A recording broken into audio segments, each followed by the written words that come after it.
Olá, eu me chamo Stephanie e faço o curso de Biotecnologia na UFPB. Essa matéria é de Química Geral e eu vou falar um pouco sobre a comparação entre o estado sólido e o estado líquido. Bom, uma das principais comparações sobre esses estados é que está relacionado às suas propriedades físicas e comportamentais.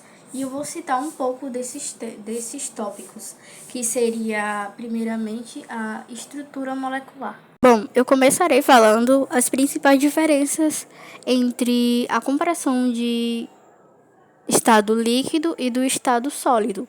Primeiramente, a estrutura das partículas. O sólido, as partículas, que são os átomos e as moléculas, estão organizadas de forma ordenada e compacta, formando uma estrutura rígida e estável. E com isso, elas vibram em posições fixas, mas não se deslocam livremente, como no exemplo que estou mostrando agora. O líquido, as partículas estão mais distantes do que o estado sólido.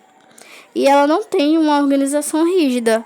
Elas têm a total liberdade para se mover, o que permite que esse líquido flua e assuma a forma de qualquer recipiente em que ele esteja.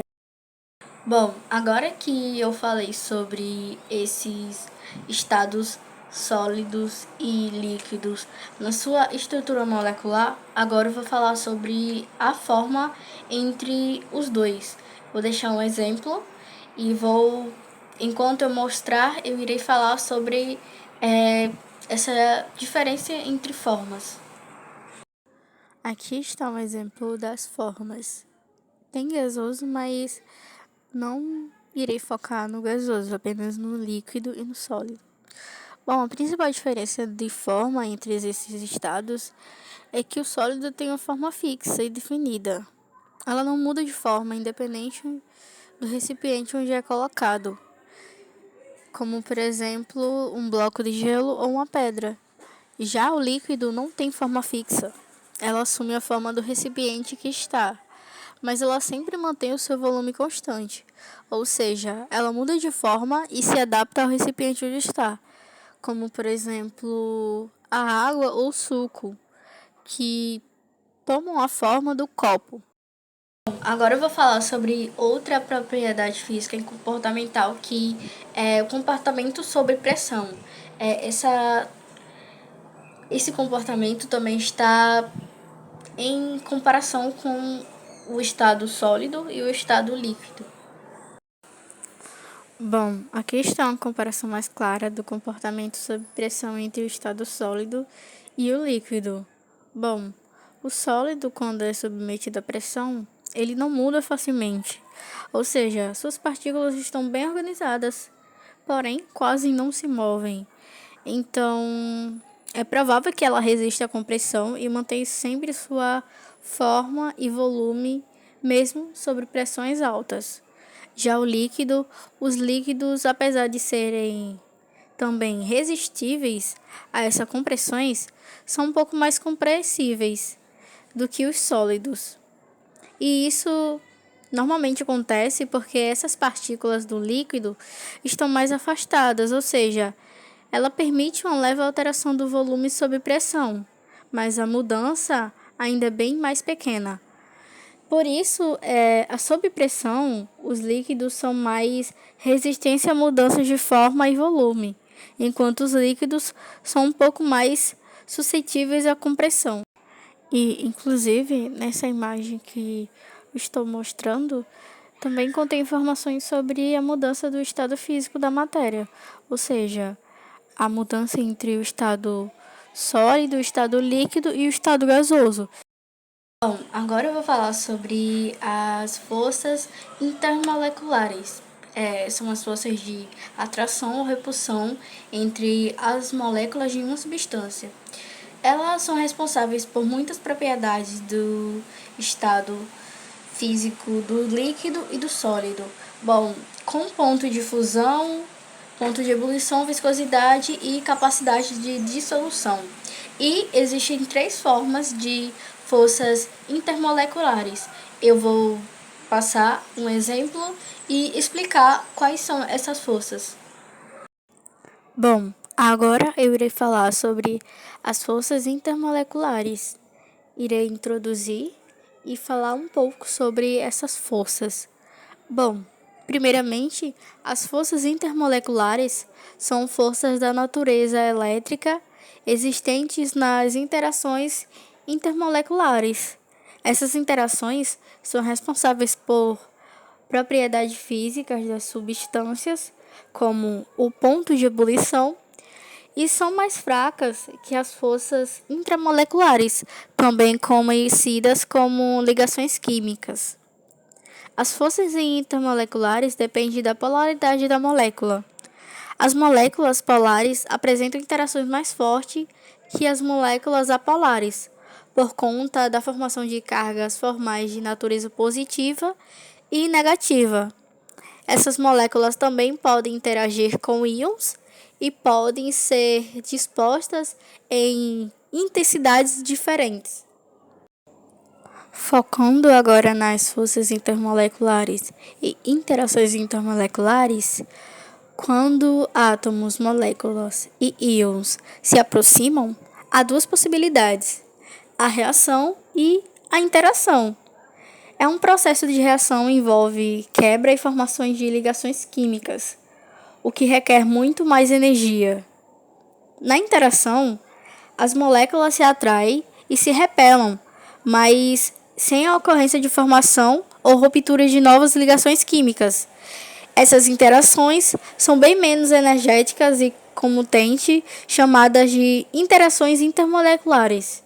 Bom, essas interações intermoleculares são consequência da ação das forças intermoleculares, as quais são de natureza elétrica e demonstram como uma molécula pode influenciar no comportamento da outra.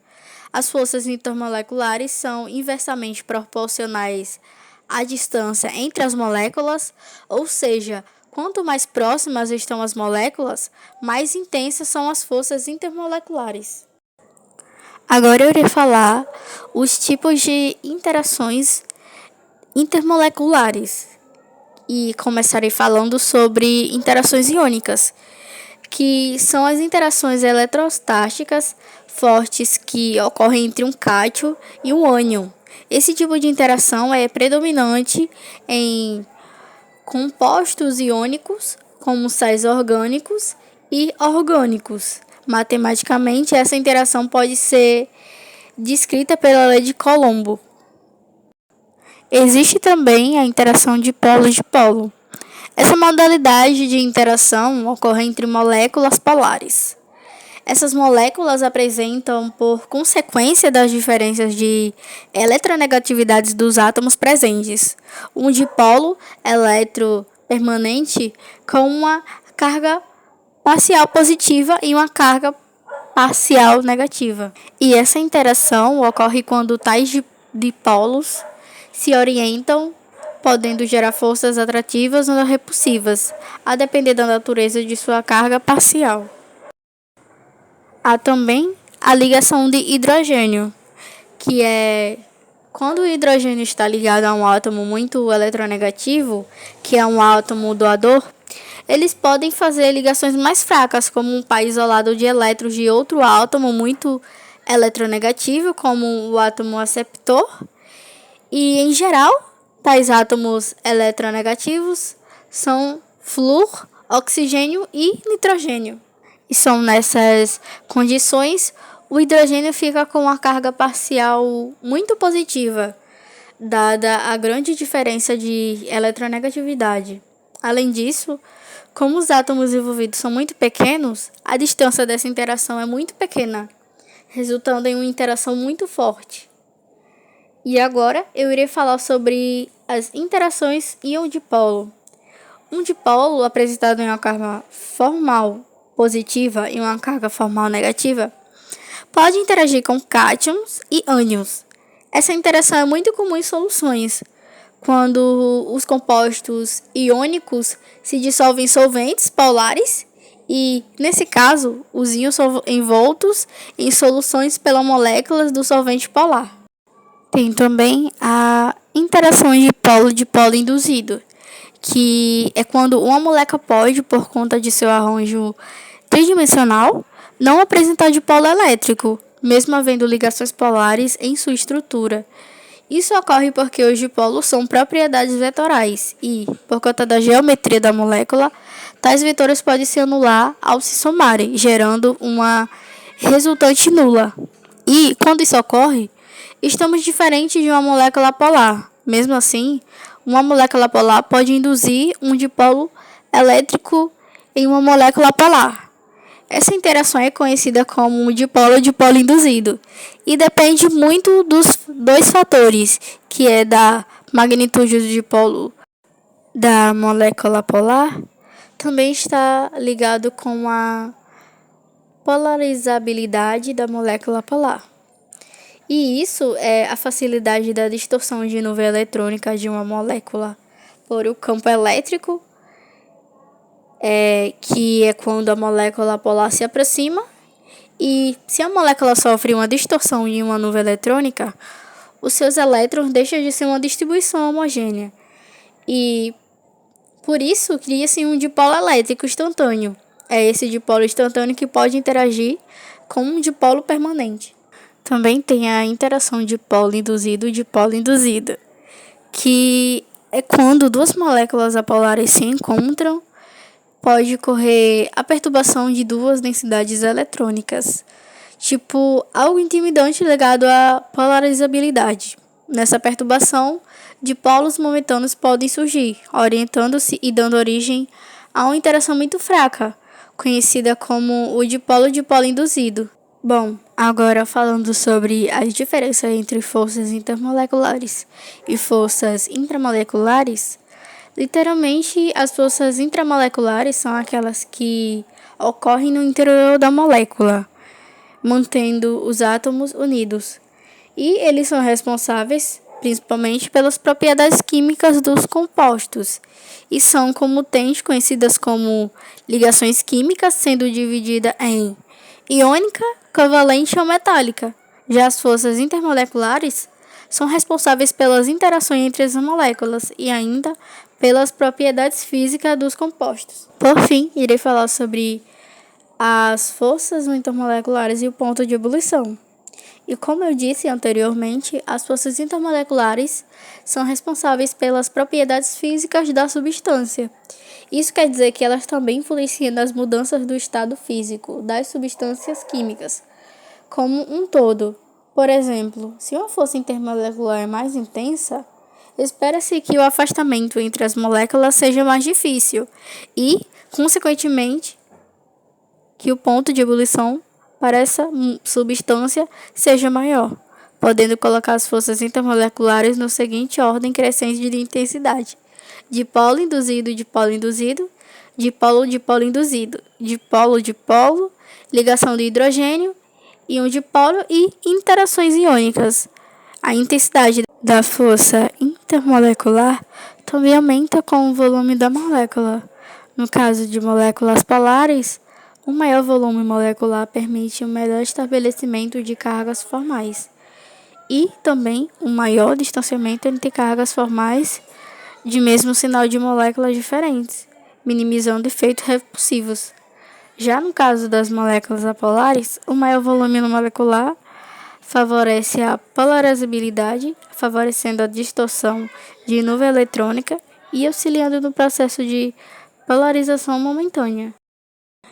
É isso, chegamos ao fim dessa videoaula e eu espero que tenha ficado claro o que eu quis passar com essas explicações. É isso, obrigado pela atenção.